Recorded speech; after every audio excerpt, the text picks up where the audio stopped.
Hello and welcome to explore academy. तो हम बात कर रहे हैं प्रीवियस ईयर एचएस के क्वेश्चन पेपर्स की, जिसमें हम इनका डिटेल्ड एनालिसिस कर रहे हैं सब्जेक्ट वाइज।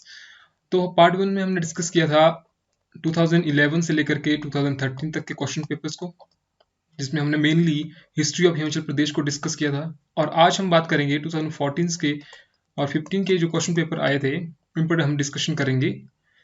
तो जो इस चैनल पर नए हैं, प्लीज़ लाइक शेयर और सब्सक्राइब ज़रूर करें, ताकि आपको हमारे आने वाली अगली वीडियोस की नोटिफिकेशन मिलती रहे। तो चलिए स्टार्ट करते हैं। तो 2014 में हमें जो क्वेश्चन आए थे हिस्ट्री से, वो थे 9 क्वेश्चन। ठीक है, इन पर डिटेल डिस्कशन करते हैं। तो question number 1 is identify the correct chronological order in which the following European travelled in Punjab and Shimla hill state.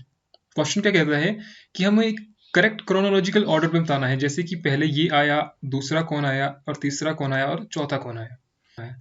तो जो विघ्न थे, विघ्न कब आए? 1835, मूरक्राफ्ट 1820 टू 22, फोस्टर 1783 और थॉमस कोरियाट 1615।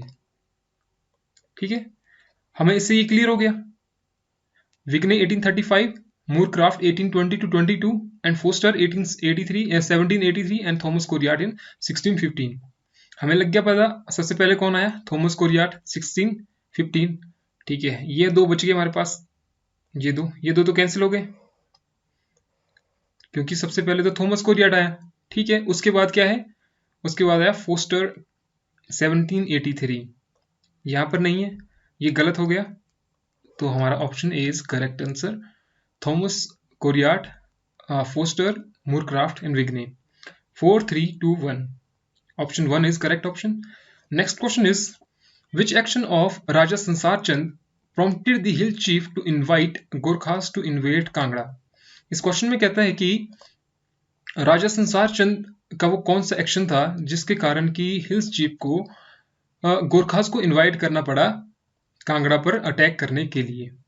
ठीक है, इसके पीछे अगर हम स्टोरी पे जाएं तो इसी क्वेश्चन से लगभग 10-15 क्वेश्चन बन जाते हैं, जो कि बहुत ही इंपॉर्टेंट क्वेश्चन है। चलिए इसकी स्टोरी पर जाते हैं। तो इसकी स्टोरी क्या थी, अब बताने के लिए मैं आपको सिंपल तरीके से बता सकता कि इसका आंसर बी है। ठीक है, his attack on Kahlur state and capture some territory.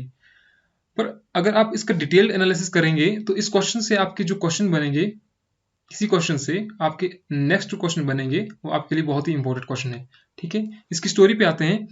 तो 1778 में जो राजा था वहां का, वो कौन था? महान चंद। ठीक है, देखिए जो चंद लगता है वो किसके लगता है? जो बिलासपुर के राजा होते हैं वो अपने नाम के पीछे क्या लगाते हैं? चंद। ठीक है, जैसे पाल हो गया, जैसे सेन हो गया, उसी प्रकार चंद, महान चंद। ठीक है, इस पे डिस्कशन करते हैं। पहले उस टाइम कौन था? महान चंद था राजा। तो इसके पिता की मृत्यु जल्दी हो गई, तो इसके बाद जो राज्य का कार्यभार संभाला वो किसने संभाला? नागर देवी। किसने? नागर देवी। एक इंपॉर्टेंट पहलू है, इसको याद रखिए। एक प्लस जो वहां के वजीर थे, उनका नाम था रामू वजीर। ठीक है, ये दो चीजें आपको याद रहेगी, नागर देवी और रामू वजीर के कारण वहां का शासन ठीक तरीके से चला हुआ था। अब क्या होता है कि राजा संसार चंद ने, राजा संसार चंद, यहां पर हम देख अलग से लिख लेते हैं, एक राजा संसार चंद, राजा संसार चंद, और इसके साथ कौन था? सिख के जो गुरु जो सिख के जो सरदार थे, जय सिंह। जय सिंह, ये दो चीजें होगी हमारे पास। राजा संसार चंद और जय सिंह ने अटैक किस पर किया? कांगड़ा फोर्ट पर। देखिए हमने एक पूरी स्टोरी बनानी है। हमने कांगड़ा फोर्ट पर अटैक किया, तो यहां का जो किलेदार था वो था सैफ अली खान। सैफ अली खान। ठीक है, ये हमको क्लियर हो गया, इसने अटैक किया कांगड़ा फोर्ट पर। यहाँ का किलेदार कौन था? सैफ अली खान। देखिए ये अलग से क्वेश्चन बन रहा है यहाँ से कि अटैक किसने किया। ये अलग क्वेश्चन बन रहा है कि वहां का किलेदार कौन था। ये अलग क्वेश्चन बन रहा है, नागर देवी, रामू वजीर। ठीक है, अब क्या कर दिया इसने? हेल्प मांगी किससे? नागर देवी से, कि तुम मेरी हेल्प करो। इसने हेल्प करी, इसने हेल्प करी, मगर फिर भी ये हार गए, दोनों हार गए। अब क्या हुआ, जो कांगड़ा फोर्ट था वो किसके अंडर आ गया, सिख के अंडर सिख। पर eventually with the time period ये किसके अंडर आ गया, संसार चंद के अंडर। जो कांगड़ा फोर्ट था वो किसके अंडर आ गया, संसार चंद के अंडर। तो उसके बाद क्या हुआ, जब रामू वजीर की मृत्यु हो गई, अब क्या हुआ, रामू वजीर की मृत्यु हो गई। अब किसी राज्य के जो एक कुशल वजीर थे उनकी जब मृत्यु हो जाएगी तो क्या हो जाएगा, अंदरूनी हलचल मच जाएगी। ठीक है, अंदरूनी तरीके से कमजोर हो जाएगा एक राज्य, क्योंकि उसके बाद बची सिर्फ नागर देवी। ठीक है, तो जब इनकी मृत्यु हुई तो उसके बाद क्या था, जो 12 ठकुराइन थी, 12 ठकुराइन और जो राणा थे, राणा, इन्होंने क्या कर दिया, इन्होंने इनकी प्रभुसत्ता मानने से इनकार कर दिया। कहलूर की जो प्रभुसत्ता थी उसको मानने से इनकार कर दिया, किसने, 18 ठकुराइन और राणा ने। उससे क्या हो गया, उससे बिलासपुर और कमजोर हो गया। अब क्या हुआ कि राजा संसार चंद प्लस इसके साथ कौन आया, अब जो राजा ऑफ हिंदूर। ये दो चीजें हमने याद रखनी है। राजा ऑफ हिंदूर कौन था, राम सिंह। ये हो गया, Raja of Sansar Chand plus Raja of Hindur Ram Singh ने अटैक कर दिया बिलासपुर पर। अब बिलासपुर में जो थी वो कौन थी, नागर देवी। बिलासपुर में कौन थी, नागर देवी। अब ये अकेले तो उससे लड़ नहीं सकती है। ठीक है, यहां पर स्टोरी देखेंगे हम, ये अकेले लड़ नहीं सकती, तो इसने हेल्प कहां से मांगी, सिरमौर। सिरमौर का जो राजा था वो था धर्म प्रकाश। ठीक है, ये हो गया, एक तरफ हो गया राजा संसार चंद प्लस हिंदूर का राजा राम सिंह, और दूसरी तरफ कौन हो गए, नागर देवी और धर्म प्रकाश। धर्म प्रकाश कहाँ का राजा था, सिरमौर का राजा।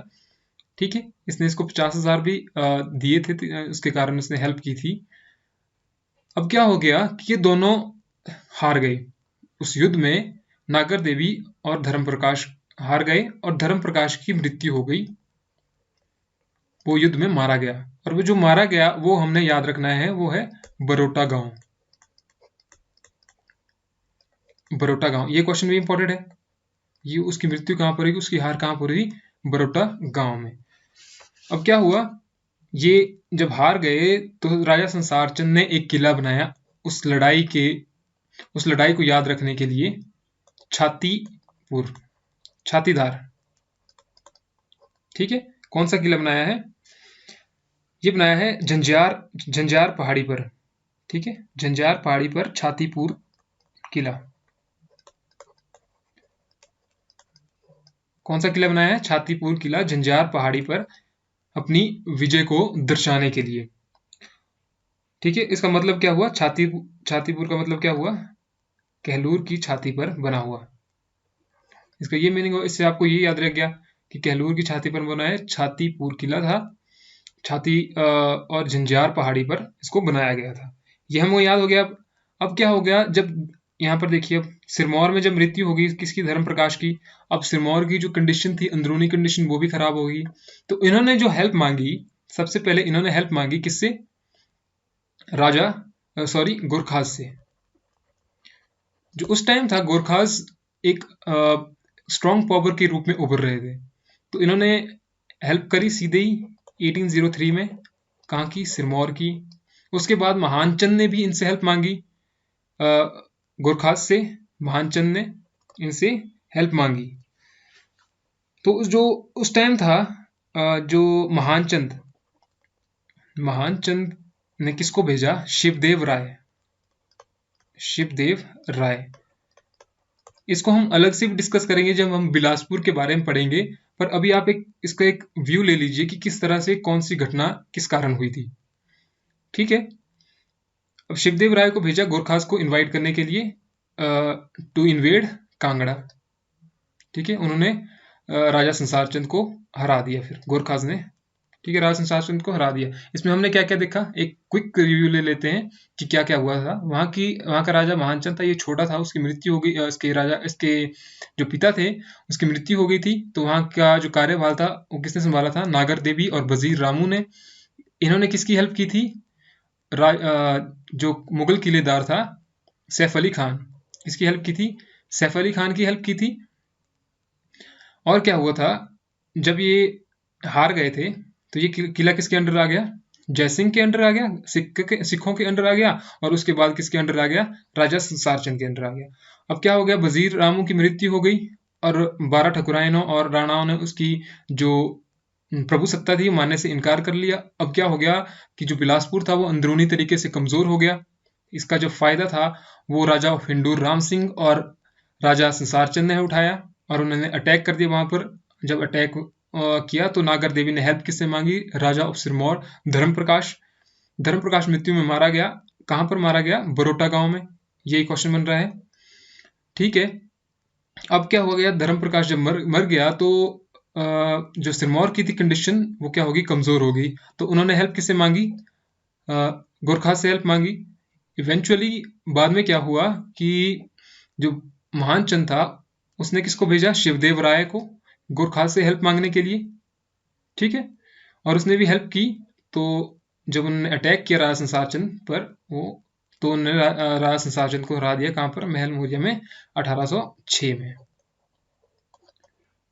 महल मौर्य में, ठीक है। ये हो गया। चलिए नेक्स्ट क्वेश्चन पे आते हैं अब। Next question is which of the following is believe to be the oldest among the Shimla hill states.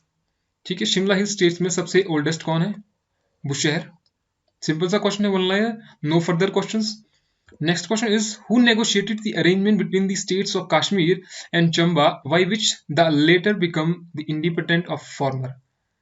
later इसके लिए यूज किया गया है, former इसके लिए यूज किया गया है, ठीक है। the later become independent of the former, यानी कि जो चंबा था वो फ्री हो गया किससे, कश्मीर से। तो ये जो अरेंजमेंट थी ये किसने प्रोवाइड करी थी या किसने की थी, तो वो थे colonel Lawrence. Option A is correct answer, colonel Lawrence. Next question is Raja of which state was treated by the wife of Dara Shikoh as her son. ठीक है, दारा शिकोह की पत्नी ने किस स्टेट के राजा को अपना बेटा बनाया था, या अपने बेटा संबोधन करती थी, किसको, राजा ऑफ नूरपुर। नूरपुर के बारे में हम थोड़ा जानकारी ले लेते हैं कि इसकी जो स्थापना थी वो 1095 में किसने की थी, जीतपाल ने। ये क्वेश्चन कई बार आ चुका है कि इसकी स्थापना ही किसने की थी, जीतपाल ने 105 में की थी, 1095 में की थी। जो नूरपुर का पुराना नाम था वो क्या था, धमेड़ी। ठीक है, इसका जो पुराना नाम था वो धमेड़ी था। और एक और चीज है इसमें बताने के लिए कि जो पठानकोट, एक पठानकोट हो गया और नूरपुर, यहाँ के जो राजा थे उनको क्या कहते थे, पंदीर। ठीक है, उनको कहते थे पंदीर। ये आपको याद रखने के लिए, किसके लिए, एचएस के लिए। किसने की थी, जीतपाल ने की थी। धमेड़ी नाम था पुराना। पठानकोट और नूरपुर के जो राजा थे उनको क्या कहते थे, पंदीर। नेक्स्ट क्वेश्चन पे आते हैं। Next question is when did the consultative body of ruler of princely states known as Narendra Mandal, क्या कहते थे, Narendra Mandal came into existent. एक कंसल्टेटिव बॉडी थी, एडवाइजरी बॉडी बोलते थे इसको, नरेंद्र मंडल। ये 1921 से लेकर 1947 तक रही। इनका काम एडवाइजरी देना था सिर्फ। ठीक है, तो ये बनाई कब गई थी, 1920 में। सिंपल क्वेश्चन है। ठीक है, कब बना था ये, 1921 में। Next question is when was a sanad granted to the Raja of Bilaspur by the British government confirming his position on the right bank of Sutlej. सनद ग्रांट की गई थी किसको, राजा ऑफ बिलासपुर। उस टाइम राजा ऑफ बिलासपुर कौन था, उस टाइम राजा ऑफ बिलासपुर था जगत चंद। ठीक है, तो सिखों का जो कंट्रोल था वो 1809 पर 1809 से लेकर के था। ठीक है, उसके बाद क्या हुआ, 1846 में जब ब्रिटिश सिख वॉर हुई, ब्रिटिश सिख वॉर, तो उसमें किसकी, उसमें सिखों की हार हो गई। और जालंधर जालंधर दोआब, कौन सा, जालंधर दोआब किसके अंडर आ गया, अंग्रेजों के अंदर आ गया। तो इन्होंने क्या कर दिया, जो सतलुज की जो राइट बैंक पे जो एरिया था वो किसको दे दिया एज ए सनद, राजा ऑफ बिलासपुर। कौन था वो, जगत चंद। देखिए ये क्वेश्चन तो आपको याद रखना ही पड़ेगा कि कब की थी ये, क्योंकि इसमें जो आपके ऑप्शंस है वो बिल्कुल सेम है। देखिए, फरवरी 1856, मार्च 1856, अक्टूबर 1847, अप्रैल 1850, 1848। The answer is 1847 October. ठीक है। Next question is which tehsil of Mahasu district was carved out to form Kinnaur district. Mahasu district की कौन सी तहसील को निकाला गया था जिससे कि किन्नौर डिस्ट्रिक्ट बन जाए? कौन सी थी वो? Chini tehsil of Mahasu district was carved out to form Kinnaur district. Simple सा क्वेश्चन है। Next question is who led the famous Mandi conspiracy of 1914 और 15।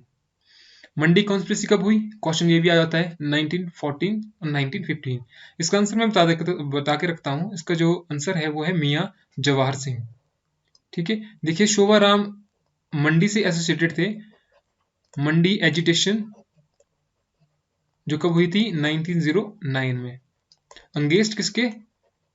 Tax and corruption. ठीक है, टैक्स और करप्शन के अगेंस्ट थी।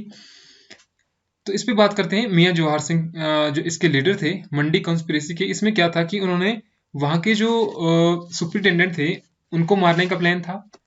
ऐसे प्लान बनाया गया था। वो प्लान जो था वो सक्सेसफुल नहीं हुआ था, पर प्लान बनाया गया था। तो इसमें एक सुपरिटेंडेंट को मारना था। ठीक है, एक उन्हें मारना था और दूसरा क्या करना था? उन्हें लूट ऑफ ट्रेजरी। ठीक है, जो खजाना था वो उन्होंने लूटना था, मगर वो इसमें सक्सेसफुल नहीं हो पाए। इससे पहले ही वो पकड़े गए। इसमें और कौन कौन शामिल था? इसमें रानी खैरगढ़ी शामिल थी। रानी खैरगढ़ी इसमें शामिल थी। तो जो ये इसका आइडिया था वो कहां से आया था? गद्दर पार्टी से। गद्दर पार्टी से। ठीक है। गद्दर पार्टी के जो कुछ लोग थे वो मंडी आए और वहां के लोगों को इन्फ्लुएंस किया और मंडी कॉन्स्पिरेसी को एक अंजाम तक पहुंचाने के लिए उनको प्रेरित किया। ठीक है, पर ये सक्सेसफुल नहीं हो पाए। तो चलिए अब बात करते हैं HS 2015 में जो हिस्ट्री के क्वेश्चन पूछे गए थे। जो क्वेश्चन थे 7 क्वेश्चन पूछे गए थे। डिस्कस करते हैं one by one. Question number 1 is who among the following translated Kalhana Rajatarangini into English. जो कलहन के द्वारा राजतिरंगिनी लिखी गई थी उसको इंग्लिश में किसमें कन्वर्ट किया गया था? तो इसका आंसर है सर ऑरिल स्टीन। ठीक है, option B is correct option. Let's come to the next question. Which Mughal ruler is said to have given the title of Mia to the Rajput princes of Punjab Hill State who were held hostages in the royal court? क्या कहते हैं कि वो कौन सा राजा था, वो कौन सा मुगल राजा था जिसने किस वर्ड का यूज किया था? कौन सा टाइटल? मियाँ का टाइटल यूज किया था to the Rajput princes of Punjab hill states. किसके लिए? To the Rajput princes of Punjab and Punjab hill state. Punjab hill state के जो राजपूत प्रिंसेस थे उनके लिए कौन सा वर्ड यूज किया था? मियाँ का यूज किया था। Who were held hostages in the royal court. तो किसने ये प्रथा चलाई थी? सबसे पहले तो ये प्रथा अकबर ने चलाई थी। ठीक है, अकबर ने एक प्रथा चलाई थी। कौन सी प्रथा? कि जो प्रिंसली स्टेट थे, प्रिंसली स्टेट के जो भी राजा के बेटे होंगे उनको क्या रखेगा? वो अपने दरबार में रखेगा ताकि वो रिवोल्ट ना कर सके। वो उनको अपने पास रखता था। अब इस क्वेश्चन में ये बोलता है कि कौन सा मुगल था जिसने उनके लिए मियाँ का मियाँ वर्ड यूज किया था? तो वो राजा था Jahangir. So option B is correct answer, Jahangir. Next question is ruler of which of the following hill states were from a common ancestor.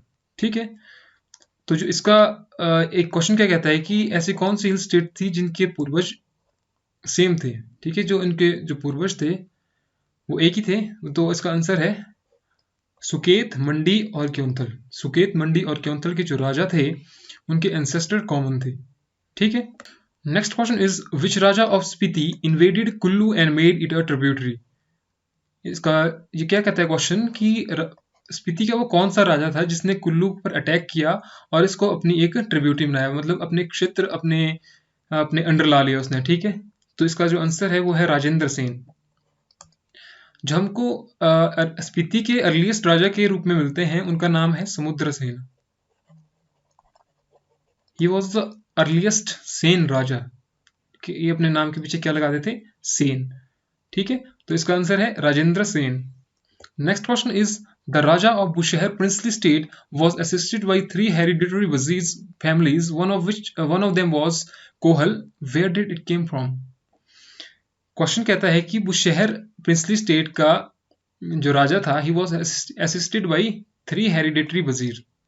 ठीक है, जो 3 वजीर थे वो लगातार जैसे बाप बेटा उसका पुत्र आगे, ठीक है, इस तरह से एक ही फैमिली के थे वो। तो वन ऑफ देम वाज कोहल, जो एक का नाम था उसमें से उसका नाम क्या था? कोहल। तो ये आए कहां से थे? जो आए थे ये आए थे गढ़वाल से। गढ़वाल कहां पर है? उत्तराखंड में। ये क्वेश्चन हो गया, सिंपल क्वेश्चन है। Next question is who started the ice skating ring at Shimla around 1920? तो ये किसने शुरू की? ये कहां पर है? ये आपको मॉल के साथ लक्कड़ बाजार वहां पर देखने को मिल जाएगी। आइस स्केटिंग रिंग बनी कब थी? 1920s में। बनाई किसने थी? ब्लेसिंगटन। ठीक है, option B is correct answer, Blessington. Next question is when did the numbers of members in the Himachal Pradesh Vidhan Sabha increases from 36 to 41? जो हिमाचल प्रदेश के विधानसभा के मेंबर थे वो 36 से 41 किस वर्ष हुए? तो इसका सिंपल सा आंसर है 1954 पर।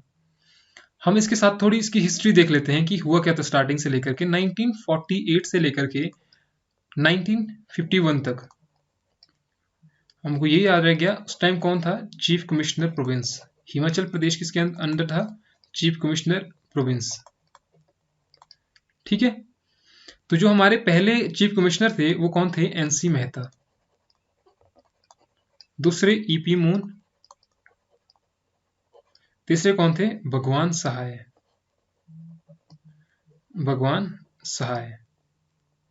ये 3 हमें रह गए याद, क्योंकि यहीं से भी क्वेश्चन आते हैं कि पहले चीफ कमिश्नर कौन थे, दूसरे कौन थे या तीसरे कौन थे। उसके बाद 1951 से लेकर के 1956 तक हिमाचल प्रदेश क्या हुआ? उपराज्यपाल के अंडर आ गया। क्या बन गया? सी स्टेट बन गया। सी स्टेट किसके अंदर आ गया? उपराज्यपाल। और जो पहले उपराज्यपाल थे वो कौन थे? उनका नाम था मेजर जनरल हिम्मत सिंह। ठीक है, मेजर जनरल हिम्मत सिंह। ये पहले हिमाचल प्रदेश के पहले लेफ्टिनेंट थे। 1951 से लेकर के 1956 तक क्या हिमाचल रहा? सी स्टेट। और 1956 से लेकर के 1971 तक हिमाचल प्रदेश रहा यूनियन टेरिटरी। और 1971 में हिमाचल प्रदेश को पूर्ण राज्य दिया गया। तब एक हिमाचल प्रदेश एक स्टेट के रूप में उभरा। ठीक है, इसमें हमने 3-4 चीजें याद रखी है। उसमें से आपको कि याद रखना है कि कब बना, या लगभग आपको सारी चीजें आपको इसमें याद होनी चाहिए। 1952 में इलेक्शंस हुए जिसमें वाई एस परमार को क्या बनाया गया? मुख्यमंत्री बनाया गया। तो हिमाचल प्रदेश के पहले 4 राज्य थे, उसके बाद क्या हुआ? 5th जोड़ा गया। 1 जुलाई 1954 को बिलासपुर को मर्ज कर दिया गया। जब मर्ज कर दिया गया तो हिमाचल प्रदेश में कितनी बनी डिस्ट्रिक्ट? 5 डिस्ट्रिक्ट बनी है। 5th डिस्ट्रिक्ट बिलासपुर बनी है। उसके साथ ही जो मेंबर थे वो 36 से 41 हो गए। ठीक है, तो इसी के साथ आज की वीडियो समाप्त होती है। हम देखेंगे अगली वीडियोस में जिसमें हम 2016, 17, 18 और 19 उसके हम क्वेश्चन डिस्कस करेंगे। ये क्वेश्चंस आपको हर एग्जाम के लिए, चाहे आप सब इंस्पेक्टर का एग्जाम दे रहे हो, चाहे आप कांस्टेबल का एग्जाम दे रहे हो, चाहे आर्मी का चाहे आप क्लर्क का एग्जाम दे रहे हो, किसी भी एग्जाम के लिए ये इंपॉर्टेंट रहेंगे। तो please do watch and share with your friends, ताकि हमें ऐसी मोटिवेशन मिलती रहे आगे आगे की वीडियोस बनाने में। So thank you for today. Thank you.